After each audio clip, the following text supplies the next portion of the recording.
Gaya ng ibinalita namin kanina sa kauna-unahang pagkakataon, ibinahagi ni Ginang Leni Robredo ang naging pag-uusap nila ng mister bago sinawimpalad ng sinakyan ng eroplano noong Sabado.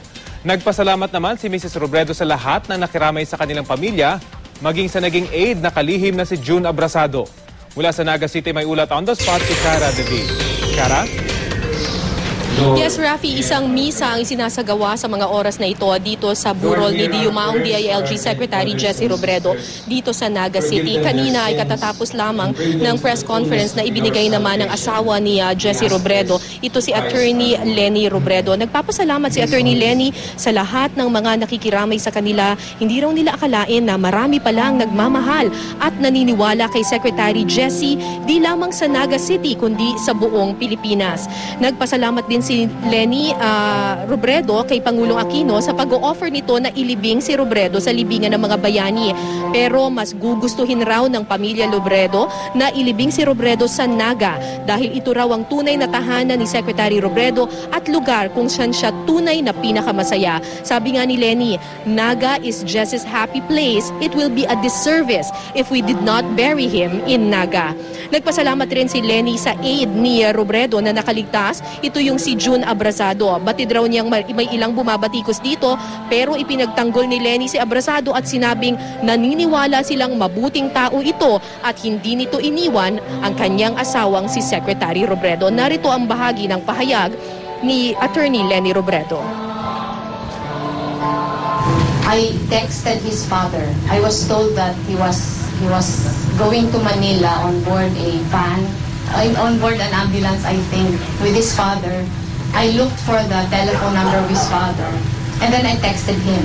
Kasi ako, I knew how he must be feeling. Ang sabi ko, Sir, si Leni Robredo po ito, pakisabi po kay June, nagpapasalamat kami. Nagpapasalamat kami kasi nabuhay siya. Nagpapasalamat kami kasi alam namin na binantayan niya yung asawa ko. Ano po yun may mga nababasa ako against him. Pero who is ever prepared for a plane crash? Diba? We do not expect him na isalba niya yung asawa ko at siya mamamatay. Pag dumating yung panahon na yan, Samantala, Rafi, ilang araw ng usap-usapan ang naudlot na confirmation sa Commission on Appointments ni DILG Secretary Jesse Robredo. May mga nag-offer pa nga ng posthumous confirmation sa kanya. Pero ani Leni, yung asawa ni Secretary Robredo, sa kanyang pagkakaalam ay hindi naman daw ganun ka-importante kay Secretary Robredo ang makonfirm sa Commission on Appointments. Formalities lang daw ito. Ang mahalaga raw ay nagawa niya ng maayos ang kanyang trabaho. Sinabi rin ni Leni na marami raw frustrations itong si Robredo habang siya'y nasa DILG pero hindi raw ito nawawala ng pag-asa dahil alam niyang matino raw ang ating presidente. Sabi ni Leni, simpleng tao lang daw itong si Robredo na dedikado sa kanyang trabaho at sana raw kung ano ang kanyang nasimulan, ipagpapatuloy ng hahalili sa kanya. Yung pinaka mapapakita siguro para alalahanin siya na sana yung mga nasimulan niya mapatuloy kung sino man yung papalit. At saka yung mga seeds na naipundar niya sa mga local government units. Sana tumubo yun. Kasi sayang naman. Parang pag hindi kasi yun nangyari, parang yung lahat na pagod ng asawa ko, parang mapupunta sa wala. Rafi, alam niyo marami nga nagpapaabot ng pagpupugay sa mga nagawa ni Robredo para sa Naga at para na rin sa Pilipinas.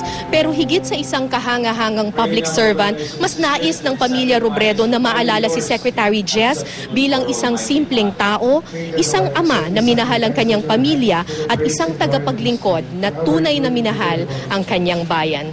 Samantala, bago matapos yung press conference kanina, nakiusap si Attorney Leni sa publiko na kung kayo po ay magbibigay o bibili ng bulaklak para sa kanyang asawang si Secretary Jesse Robredo, mas mainam daw na imbis na bumili ng bulaklak ay mag-donate na lang sa favorite charities ni Secretary Robredo. Ito ay ang Physicians for Peace Philippines at ang Missionaries of the Poor.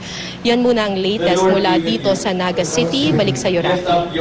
Maraming salamat, Cara David.